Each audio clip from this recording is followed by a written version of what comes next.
on YouTube and has a podcast, and so all kinds of cool stuff. We're looking forward to your responses tonight. Don't be shy. Just jump right in, and we're going to have some fun. Tonight is all about becoming a Time Lord. And I don't know how many of you are fans of Doctor Who. I've been watching Doctor Who for an awfully long time. I'm thinking like 40-something years, and he's been around longer than that. And Doctor Who says, in 900 years of time and space, I've never met anyone who wasn't important. Some people live more in 20 years than others do in 80. It's not the time that matters, it's the person. And I love Doctor Who using the Pareto rule there, the 80-20 rule. He's absolutely right about that. We'll be looking at that too. And it is the person that matters. Thank you, Doctor Who. Today we'll be looking at successful time management, how to become a Time Lord. Have you ever felt that 3 minutes was the longest time you've ever had in your life? Well, I did once. Let me share a story. I was 85 feet deep scuba diving. The water was murky. The current was strong. And all of a sudden I had an equipment malfunction. And what happened was my vest started filling up with air, and I started very quickly shooting towards the surface, and I knew that would be a very terrible thing to do. So I had to make a quick decision and decide how much time I had. So I took as deep a breath as I could. I did everything I could technically to fix it. Couldn't let go of the vest. It shot to the surface and headed towards Cuba, while I started sinking back towards the bottom. I hit the bottom with a thud and took a gulp of water, but held my air in, didn't breathe out, walked towards the guide rope and pulled myself up. I got to within my 20-foot safety stop. I'd already been down for 2 minutes with air, out air, breathing, and I knew I needed to wait another couple minutes, and I didn't. I couldn't. I made it to 3 minutes. All the air just suddenly gushed from my lungs, and I shot to the surface. 3 minutes was the longest time of my life. I didn't think I could hold my breath that long, but I did. You know, time is interesting. Near-death experiences give you a different perspective on time. We'll look at that in just a moment. Do you feel like today in your business reality, everything needs to be more, better, cheaper, and quicker? Well, we find that to be true too, but how long is our life? If you can, on the whiteboard, if you would look to the left, there's a marker tool. It has 4 little dots. Click on that, the squiggly line underneath, and you will find a double T. The double T, you can take that and click on the screen and put your initials about how old you are. I'll put mine over here. I'm somewhere in that area. I think I put it a little too far over. I'm not quite that old, but that's close enough. See if you can put your initials on the screen somewhere along where you are on the timeline. So here's what we're looking at.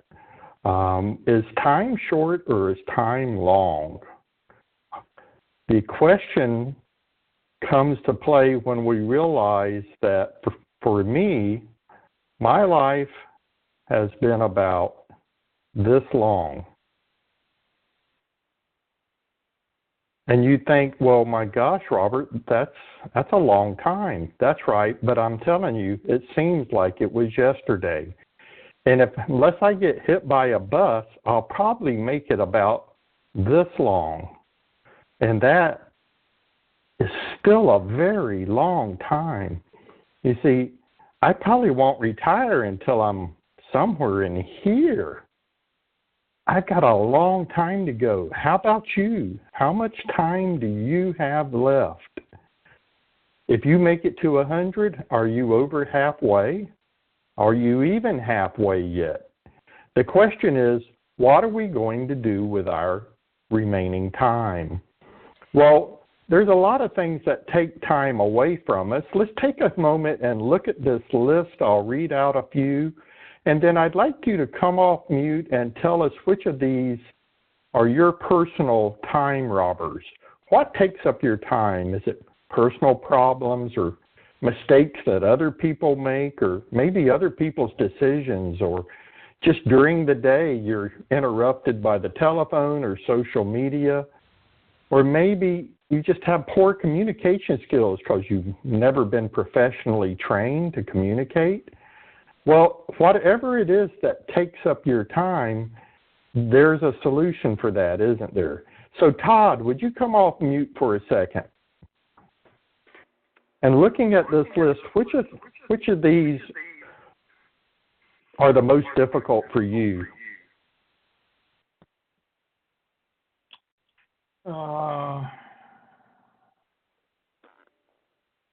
Goodness. I guess, I see probably people problems, so I guess mistakes of others, I guess. Not able to train my staff fast enough to get and delegate. So I guess that's mistakes. That's a good one, Todd. On a regular basis is not properly delegating to others the things that rob us of our time. Let's see. So, Cece, can you hear me? Yes, can you hear me? Yes, I can hear you fine. You sound great. If you'd go ahead and turn off your video, we don't really need it for this particular webinar. And then tell us on the board which of these things are robbing you of time. Well, I guess right now today would be equipment malfunction. So keep going. Let's see. A little bit for me is probably some personal problems because I'm a caretaker, and so sometimes my time is interrupted, not my own. Let's see.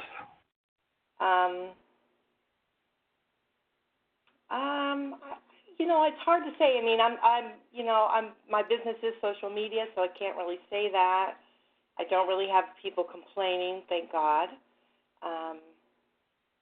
Really, it's just not having enough hours in the day.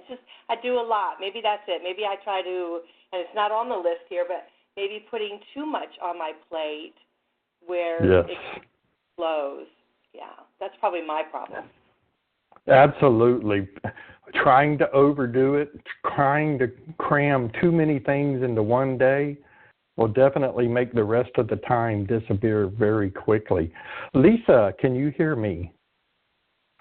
I can hear you. Okay. Are you able to see the board? Not yet. Okay. What do you do for a living, Lisa? I'm currently a project manager and a newly licensed sales associate for real estate. Very nice. Okay, very cool. So what do you think takes the most time when you're doing project management? Would love to hear this answer. I guess for me, it's more technical. It's technology, getting the data to align with the timelines that we need to execute a project. Yes, absolutely. Getting the data to align with the timeline and getting the people to align with the data. Yeah, but it's more data. Yeah, that's the problem in itself, but it's really more data-driven. Sure. They can't do their thing unless the data's there. You got it. Absolutely. So each of us, if you'll notice, have our own different issues that we deal with, and everybody is able to pick what is it that robs them of time? Well, what can we do about that? Here's the answer. Dale Carnegie said we need to prioritize and choose how much time we will allot out of our week in several different areas like career or finances or what you do in your community service or maximizing how much time you do or your personal life or project management like Lisa was talking about, or your health, is that robbing you of time? Or maybe it's process improvement that you need to focus on to get your time in line. Well, how do we do that? And what does it take to become a Time Lord? Well, Dale Carnegie said there were 8 habits in his book, How to Start Living and Stop Worrying. In one chapter, he talks about good habits that if you develop them, they'll reduce your stress. When I was reading that chapter and looking at that, I said, oh my gosh, these are the best time management skills I've ever seen. Let's look at what Dale Carnegie said for a minute. He said, number 1, clear your desk. You know, if you have an extremely messy desk, then that's a time robber. So what we suggest on that is have a staging area. All the messiness goes to one side, and then you only put one piece of paper in front of you at a time. And some other great leaders have said that's a great way to do it too. Another thing Dale Carnegie said was order of importance. Go ahead, prioritize. Maybe the smaller things need to be done before the bigger. Maybe there's a deadline you need to knock out first. Whichever it is, decide what the order is, then work that order. Third, face the problem. If you've got a situation coming up, let go of running. Stand still, face the problem, take care of it, because you can't solve the problem, which is step number 4, until you've faced it. And solve the problem. Come to a decision. Decide what you'll do. Take control and make that decision. That's step number 5. Then step number 6, be organized. Whatever you're doing to make this better for you, organize it. Stop. Make some lists. Do the things necessary to be organized. Next, he says, delegate. Todd, you talked about that. If only I had delegated, it would have saved me some time. You bet, buddy. Delegating is a huge step towards becoming a Time Lord. And then finally, he says, supervise. Now, you know, when you supervise other people, it can rob you of your time that you need to do your job. But here's the one that really kicks us. We need to supervise ourselves. One of the ways we can do that is set some time limits and calendar time. Whatever it is that's necessary, set the time so that you do the things necessary to supervise yourself to get the job done. Self-supervision is more important than having others supervise us, and it's not a skill we typically learn. Now, there's a guidebook from Dale Carnegie called Time Management. It's a practical guide to efficiently prioritizing your time, enabling you to achieve optimum results. Well, that's exactly the guidebook this is based on. And anybody who wants that guidebook, you just send us an email or in the chat, send a chat directly to Marcy, who is under Dale Carnegie at TampaBay.com. Put your email to the host, Dale Carnegie at TampaBay.com, and Marcy will make sure you get a copy of this guide. So let's quickly look through some of the steps this guide mentions. It says time management is really all about prioritizing. First, they say record your planned activities. If you're not using a customer relationship manager, then you're not going to be keeping up with what you need to do on a daily basis. Next, it says determine your primary goals. If you can set goals, then you can meet goals. And I can guarantee you, those who don't set goals never meet them, that's for sure. We had a training session today. We were coaching a sales team on a WebEx session this morning. And one of the things we did was go through a Grow Squared coaching assessment where we set their goals and we helped them to get organized and realize what the real situation was and figure out what their opportunities were. All of these things are goal-oriented. So be goal-oriented. Next, Dale Carnegie says, evaluate. He says, consider the 80-20 rule. And Dr. Who even mentioned the 80-20 rule. Some people live more than 20 years than others live in 80, and I have seen that. It is the truth. That's my goal, to live life to the fullest.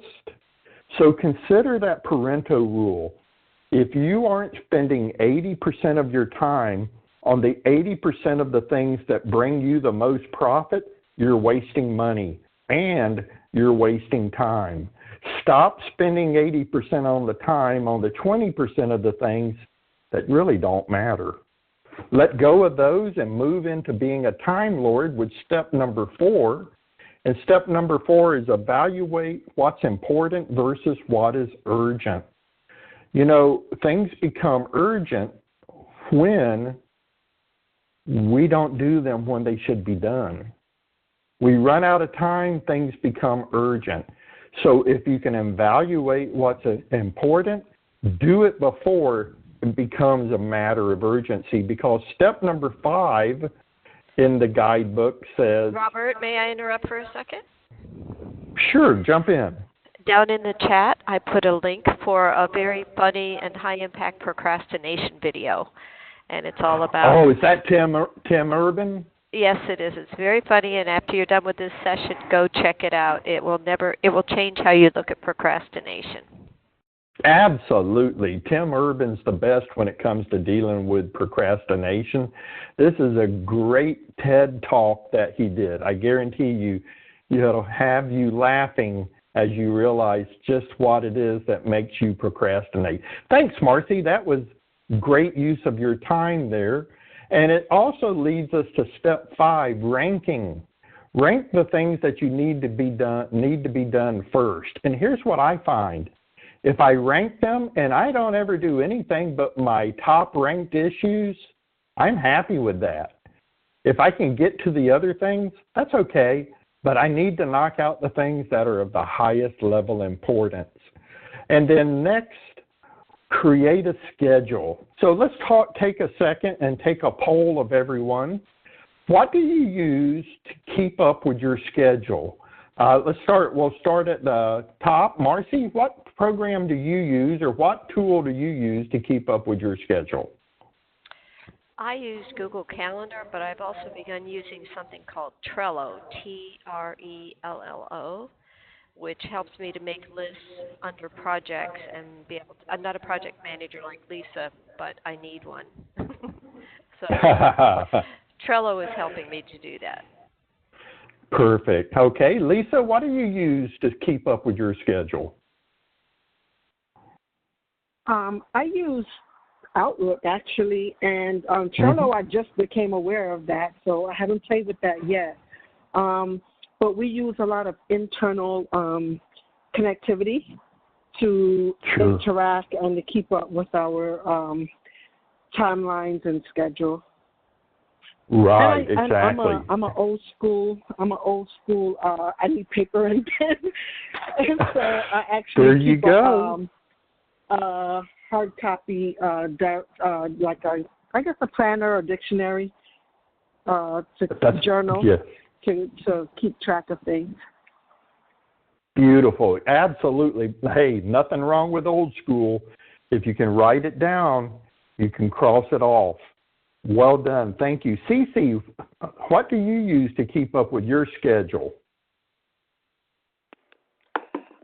Well, I have a couple different things that I use. I use the Google Calendar, and I have a hard copy because I don't trust electronics. So I'm so old school, so I still have my hard copy that I have. The other thing is like with social media and such. I have Buffer and some different things like that I use, and I have a CRM program that I use for that too. So Yeah. Okay. You want to share which one? Or Doesn't Bella, matter, but.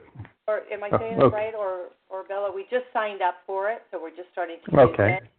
And then I use Buffer for the social media. So, yeah. There you go. Okay, Todd, what do you use to keep up with your schedule? You need to come off mute before you start talking.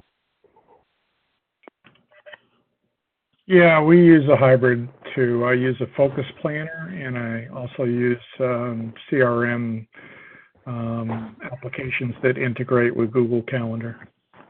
Absolutely. Yeah. And isn't that amazing, Todd? When you do that, you can actually keep up with your time. Yeah, but my problem still is the same. I don't have enough of it. So true, my friend. Well, then how do we get enough time? Well, number 7 says if you want to find more time, reevaluate, adjust your goals. So if you're running out of time, you probably have the wrong goals. Change some goals, reevaluate, do the things necessary to keep you on time. And finally, this is the big one. Dale Carnegie says, purge, get rid of what you can. One of the salespeople I was talking to this week that we were doing some coaching with said, you know, I think I'm going to purge another 200 clients that I really am not getting any business out of or never have, and I'm just not going to follow up with them. I think I'll focus on the ones that are bringing me the most money. And I said to him, that is a time management issue, and you just chose to purge.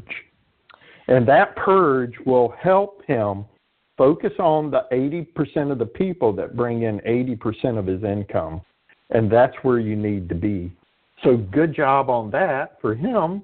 So what does all this mean? We're at the top of the hour for our time together. Well, Dale Carnegie has quite a few free workshops coming up, and some of them include time management. Some are on effective communication or how to make high-impact presentations or how to be a better supervisor, leadership for managers, or relationship selling. Can you think of any of those 4 that don't have an element of time management in them? Speaking effectively takes a lot of time management. Presenting effectively, again. And being a good leader, you have to be the best at time management. And salespeople fail when they don't manage time. So we'll send you a copy of this if you send us over your email address, and we're glad to have you on today. As we get close to the end here, one thing that we want to share is something that our friend Zig Ziglar said many years ago. He said, people often complain about the lack of time when the lack of direction is the problem. Thank you, Zig Ziglar. And thank you, everyone, for being on today. Robert, hope you become a Time Lord. May I share a tool that I use? Please, share. Okay. Lack of direction means that you haven't prioritized, and I developed something called the body cast scenario. So if, God forbid, something happened tonight and tomorrow you woke up in a body cast, you would decide what were the 5 most important things that you absolutely had to do, and suddenly everything else would become optional. And just all I have to say to myself is body cast, and it changes how I think about things. That's brilliant. That's brilliant, Marcy. Thank you for sharing that story. And thank you, everyone, for being on tonight. We appreciate your time. Have a good evening. Thanks, everybody. Thank you all. Thank you, Lisa, Todd, Cece. Cece, you want to hang around a minute? And thank you very much, Robert. Appreciate it. Thank you. You bet, Lisa. Thanks for being on tonight.